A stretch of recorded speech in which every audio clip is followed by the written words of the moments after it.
Hello बाबूजी, हम ई Korea के घर में नहीं रहो। कोरिया के बाप एक नंबर के छिनार छै, हमरा से चुम्मा मांगे छै। हेलो बाबूजी बोले छियै, अहाँ के बेटी हमरा जीना हराम कर देलकै है। से किया दामाद जी?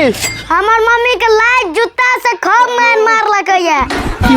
अरे से किया मारलकै? क्या मारलकै? हमर पापा एक राती चूना मांगलकै, वहे में हमर मम्मी के टांग हाथ तोड़ देलकै।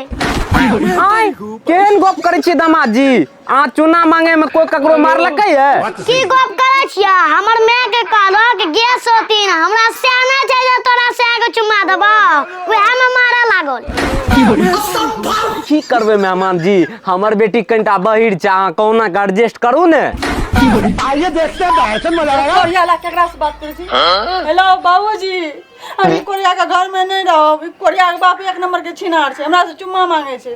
गे बेटी, तू पागल किया करे छी? तोरा से चुम्मा ने मांगे रो, चूना मांगे रो। पापा तू हमरे बात में बात अथी करे छो, उ पूना नहीं जा रे, वो हमरा से चुम्मा मांगे रे। हे गे बेटी, पागल क्या देबी? चुम्मा ने मांगलको, चूना मांगलको, चूना। ए पापा उ कोनो बात जा रे, हमरा से चूना मांगती है, उ तो हमरा से चुम्मा मांगे रे।